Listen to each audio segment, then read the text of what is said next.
ಎಲ್ರಿಗೂ ಯುಗಾದಿ ಹಬ್ಬದ ಮತ್ತು ಹೊಸ ವರ್ಷದ ಶುಭಾಶಯಗಳು. ಯಾವಾಗಲೂ ನಾವು ನಟರು, ಸಿನಿಮಾದವರು ಮೊದಲು ಥ್ಯಾಂಕ್ಸ್ ನಾವು ಪ್ರೊಡ್ಯೂಸರ್ಸ್ಗೆ ಹೇಳ್ತೀವಿ. ಸೊ ಹಂಗಾಗಿ ಜಡೇಶ್ ಪ್ರೊಡ್ಯೂಸರ್ಸ್ಗೆ ಇಬ್ಬರಿಗೂ ಫಸ್ಟ್ ಒಂದು ಥ್ಯಾಂಕ್ಸ್ ಹೇಳ್ಬಿಡೋಣ. ನಾವಿಬ್ಬರು ಡೈರೆಕ್ಟರ್ ಆಗಿ, ನಾನು ಹೀರೋ ಆಗಿ, ಸತ್ಯಪ್ರಕಾಶ್ ಸರ್ ಮತ್ತು ಸೂರಜ್ ಅವರೇ, ನೀವಿಬ್ಬರು ಮಾಡಿಕೊಟ್ಟಂಥ ಒಂದು ಒಳ್ಳೆ ನೆನಪಲ್ಲಿ ಉಳಿಯುವಂಥ ದಿನ ಇವತ್ತು ನನಗೆ.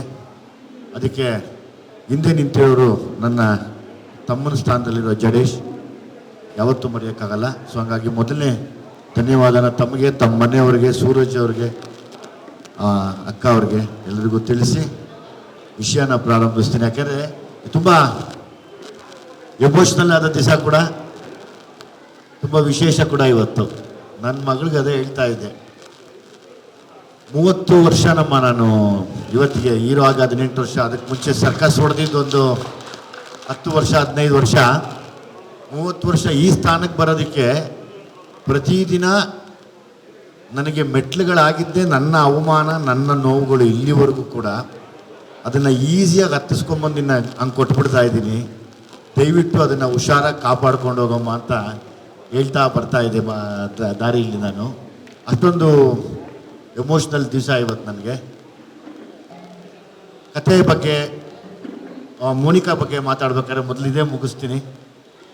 ರಿತನ್ಯಾ ಬಗ್ಗೆ ಮಾತಾಡ್ಬೇಕಾದ್ರೆ ಮುಗಿಸ್ತೀನಿ. ನನ್ನ ಇಷ್ಟು ವರ್ಷದ ಪರಿಶ್ರಮ ಏನೆಲ್ಲ ಕೊಡ್ಬೋದು ತಂದೆ ಅಂದರೆ, ನನಗೆ ಮಾಡಿರೋ ಸ್ಕ್ರಿಪ್ಟಲ್ಲಿ ಕೂಡ ನಿನಗೆ ಅರ್ಧ ಕೊಡ್ಬೋದು ಅಂದರೆ ಇದೆ.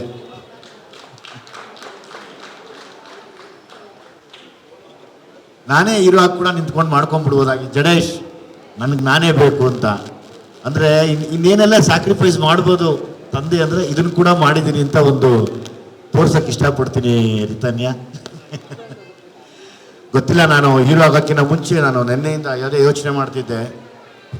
ಬೆಳಿಗ್ಗೆ ತುಂಬ ಗಲಾಟೆ ಮಾಡ್ತಿದ್ಲು ಅಂತ ಹೆಗಲ ಮೇಲೆ ಇಟ್ಕೊಂಡು ಜಾಗಿಂಗ್ ಕರ್ಕೊಂಡು ಹೋಗ್ತಾ ಇದ್ದೆ. ಕುತ್ಕೊಮ್ಮ, ನಾನು ಜಾಗಿಂಗ್ ಮಾಡ್ತೀನಿ ಅಂತ. ಜೊತೆಯಲ್ಲೇ ಬರೋಳು. ಮೋಸ್ಟ್ಲಿ ಅವಳಿಗೆ ದೇವ್ರು ಅವತ್ತು ಆಶೀರ್ವಾದ ಮಾಡಿದ್ದಾರೆ, ನೀನು ಬರ್ತೀಯ ಹೋಗಿ ನಮ್ಮ ಅಪ್ಪನ ಜೊತೆಲಿ ಅಂತ. ಸೊ ನನ್ನ ಜೊತೆ ನೀನು ಜಾಗ್ ಮಾಡಿರೋಳು ಲೈಫೆಲ್ಲ ಹೀಗೆ ಜಾಗ್ ಮಾಡ್ಕೊಂಡು ಮುಂದಕ್ಕೆ ಹೋಗಮ್ಮ, ದೇವ್ರು ನಿನ್ಗೆ ಒಳ್ಳೇದು ಮಾಡಲಿ. ಈ ಆಂಜನೇಯ ಸ್ವಾಮಿ ದೇವಸ್ಥಾನದಲ್ಲಿ ಪೂಜೆ ಆಗಿದೆ. ಆಗಲೇ ಕೇಳಿಕೊಂಡೆ, ನಂದು ತಪ್ಪಿದ್ರೆ ಕ್ಷಮಿಸಿ ಅಂತ. ತಪ್ಪು ಅನ್ನೋದಕ್ಕಿಂತ ಹೆಚ್ಚಾಗಿ ಆಂಜನೇಯನ ಸನ್ನಿಧಿಯಲ್ಲಿ ಸಿನಿಮಾ ಪೂಜೆ ಆಗಿದೆ. ಆಂಜನೇಯನಿಗೆ ರಾಮನ ಮೇಲೆ ಎಷ್ಟು ಭಕ್ತಿ ಶ್ರದ್ಧೆ ಇತ್ತೋ ಅಷ್ಟು ನೀನು ಮಾಡೋ ಕೆಲಸದ ಮೇಲೆ ಇಟ್ಕೋ ಸಾಕು. ತುಂಬ ದೂರಕ್ಕೆ ಕರ್ಕೊಂಡು ಹೋಗ್ತೀಯ, ಅದೇ ಸಾಕ್ಷಿ, ಇನ್ನೇನು ಬೇಡ. ಅಯ್ಯಪ್ಪ ಎಷ್ಟು ರಾಮನ್ನ ಇಷ್ಟಪಡ್ತಿದ್ನೋ, ಎಷ್ಟು ಶ್ರದ್ಧೆಯಿಂದ ಇದ್ನೋ, ಎಷ್ಟು ಅದಕ್ಕೆ ಇಲ್ಲಿವರೆಗೂ ಮಾತಾಡ್ತೀವಿ ಅವ್ರ ಬಗ್ಗೆ. ಅದನ್ನ ಇಟ್ಕೊಂಡ್ರೆ ನೀನು ಕರ್ಕೊಂಡು ಹೋಗುತ್ತೆ. ಇವತ್ತಿಂದ ನೀನು ರಿತನ್ಯ 3 ಜನ ನಿನ್ನ ನೋಡ್ತಾರೆ ತಾಯಿ ತಂದೆಯಾಗಿ, ನನಗಿನ್ನ ಹೆಚ್ಚಾಗಿ. ಒಂದು, ಯಾವಾಗಲೂ ನಿನ್ನ ನೋಡುವಂಥ ಮಾಧ್ಯಮ. ಅವ್ರು ಯಾವತ್ತೂ ನಮಗೆ ಕೆಟ್ಟದ್ದು ಮಾಡಿಲ್ಲ, ಮಾಡೋದು ಇಲ್ಲ. ನಿನ್ನ ಯಾವತ್ತೂ ಕಣ್ಣಲ್ಲಿ ಕಣ್ಣಿಟ್ಟು ನೋಡ್ತಾ ಇರತ್ತೆ, ನಿನ್ನ ತಿದ್ದಕ್ಕೆ ಹೋಗ್ತಾ ಇರತ್ತೆ. ಇನ್ನೊಂದು, ನಮ್ಮನ್ನು ಪ್ರೋತ್ಸಾಹಿಸಿ ನಮಗೆ ಊಟ ಕೊಡುವಂಥ ಅಭಿಮಾನಿಗಳು, ಅವರು ನಿನ್ನನ್ನು ನೋಡ್ತಾ ಇರ್ತಾರೆ. ಇನ್ನೊಂದು, ದೇವ್ರು ನೋಡ್ತಾ ಇರ್ತಾನೆ. 3 ಒಂದೇ, ತಪ್ಪಂದ್ರೆ ಕ್ಷಮಿಸೋದೇ ಇಲ್ಲ. ಎಲ್ರಿಗೂ ಒಂದೇ ಬೇಕು ಪ್ರಾಮಾಣಿಕತೆ. ದೇವ್ರಿಗೂ ಅದೇ ಬೇಕು, ನೋಡೋರ್ಗೂ ಅದೇ ಬೇಕು. ಯಾಕಂದರೆ ಮೀಡಿಯಾ ಅಂದರೆ ಎಲ್ರಿಗೂ ಒಂದು ಭಯ ಅಂತಾರೆ ಯಾವಾಗಲೂ. ನನಗೆ ಭಯ ಇಲ್ಲ, ಅಂದರೆ ಸತ್ಯವಾಗಿದೆ. ಪತ್ರಿಕಾ ಮಾಧ್ಯಮ ಆಗ್ಬೋದು, ದೃಶ್ಯ ಮಾಧ್ಯಮ ಆಗ್ಬೋದು, ಅದನ್ನು ನಾನು ಇವತ್ತಿಗೆ ಅದನ್ನು ಎಲ್ಲರ ಮುಂದೆ ನೀವು ಹೇಳೋಕ್ಕೆ ಇಷ್ಟಪಡ್ತೀನಮ್ಮ.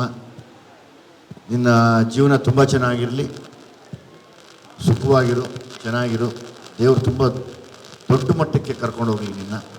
ಹಂಗಾಗಿ ಮಾಧ್ಯಮದ ಎಲ್ಲ ಸ್ನೇಹಿತರಿಗೆ ನಾನು ಎದ್ದು ನಿಂತು ಹೇಳ್ಕೊತೀನಿ, ಏನಾರ ತಪ್ಪು ಮಾಡಿದ್ರೆ ಕೈ ಹಿಡಿದು ನಡೆಸ್ಕೊಂಡು ಕರ್ಕೊಂಡು ಹೋಗಿ ದಯಮಾಡಿ. ಹಿಂಗಲ್ಲ ಹಂಗೆ ಅಂತ ತಿದ್ದಿ, ಯಾಕಂದರೆ ಗೊತ್ತಾಗಲ್ಲ ಇನ್ನು, ಬಹುಶಃ ಇನ್ನೂ ಕಲಿಯೋದಿದೆ, ಕಲೀಲಿ. ಅದನ್ನು ಹೊರತುಪಡಿಸಿ ಮಾತಾಡೋದಾದರೆ, ಜಡೇಶ್ ನನ್ನ ಇಷ್ಟು ವರ್ಷದ ಎಕ್ಸ್ಪೀರಿಯನ್ಸಲ್ಲಿ ಜಡೇಶ್ ತುಂಬ ರಿಸರ್ಚ್ ಮಾಡಿ ಓದ್ಕೊಂಡು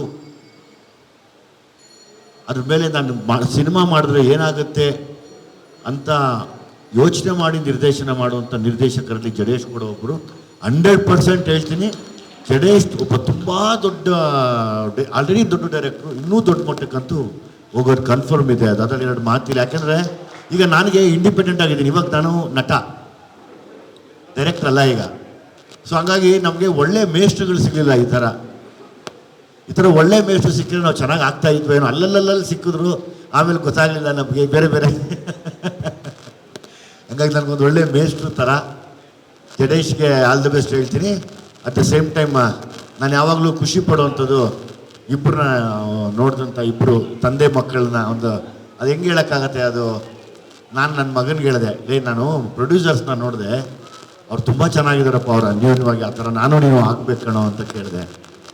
ಹೆಂಗಿರ್ತಾರೆ ಅಂತ ನೀವು ಬಂದು ನೋಡು ಅವ್ರನ್ನ. ಅಂದರೆ ತಂದೆ ಮಕ್ಕಳನ್ನಕ್ಕಿಂತ ಹೆಚ್ಚಾಗಿ ಒಂದು ಸ್ನೇಹಿತರು ಮತ್ತು ಒಬ್ರಿಗೊಬ್ರು ಗೌರವ ಕೊಡೋದು, ಒಬ್ರು ತಪ್ಪಾದರೆ ಒಬ್ರು ಎದ್ದು ನಿಂತ್ಕೊಂಡು ಇದು ಹಿಂಗೆ ಮಾಡೋಣ ಅನ್ನೋದೇ ಒಂದು ದೊಡ್ಡ ವಿಷಯ. ನನಗೆ ಅದ್ರ ಬಗ್ಗೆ ಭಾರಿ ನಿಮ್ಮ ಬಗ್ಗೆ ರೆಸ್ಪೆಕ್ಟ್ ಇದೆ ಸೂರಜ್ ಸರ್ ಮತ್ತು Satyaprakash sir. As it is ಸ್ವಾಮಿ, ನಾನು ಮೊದಲನೇ ಸರಿ ಕೆಲಸ ಮಾಡ್ತಾಯಿದ್ದೀವಿ. ನರಸಿಂಹಣ್ಣ ನಾವು ಕೂಡ ಒಟ್ಟಿಗೆ ಇದ್ದೀವಿ. ನಾನು ಮಾಸ್ತಿ ಸದ್ಯಕ್ಕೆ ನಾವೆಲ್ಲ ಇರೋವರೆಗೂ ಇರ್ತೀವಿ. ಅದು ಹೊರತುಪಡಿಸಿ ನಮ್ಮ ತುಂಬ ಒಳ್ಳೆಯ ನಟ. ನಾನು ನೋಡಿದೆ, ನನಗೆ ಆ ಪಾತ್ರಕ್ಕೆ ತುಂಬ ಇದು ನಡೀತು, ಅಪ್ಪ ಸ್ಪರ್ಧೆ ನಡೀತು ಆ ಪಾತ್ರಕ್ಕೆ. ಪಾಪ ಅದು ತಪ್ಪಿರಲಿಲ್ಲ. ಬಟ್ ನಾನು ಹೇಳಿದೆ ಆ ಪಾತ್ರಕ್ಕೆ ಆತನೇ ಸೂಟ್ ಆಗೋದು ಅಂತ ರಿಕ್ವೆಸ್ಟ್ ಮಾಡಿಕೊಂಡು ಒಬ್ಬರು ಹಿರಿಯರಿಗೆ ಅವರೇ ಮಾಡಲಿ ಅಂತ ಹೇಳಿದೆ. ಅದನ್ನು ಬಿಟ್ಟು ಕಥೆ ತುಂಬ ಅದ್ಭುತವಾಗಿದೆ, ತುಂಬ ಅದ್ಭುತವಾಗಿದೆ. ಏನೋ ಈ ಥರ ಕೇಳ್ಬೋದು ನಾವು ದಯವಿಟ್ಟು. ವಿಜಯ್ ಅವರೇ, ಇಂಡಸ್ಟ್ರಿಗೆ ಯಾವುದೇ ಸಪೋರ್ಟ್ ಇಲ್ಲದೆ ಬಂದವರು ನೀವು ಇವತ್ತು ಮಗಳಿಗೆ ಬೆನ್ನೆಲುಬಾಗಿ ನಿಂತಿದ್ದೀರಾ. ಎಷ್ಟು ಕಾನ್ಫಿಡೆನ್ಸ್ ಇದೆ ಅವ್ರ ಬಗ್ಗೆ?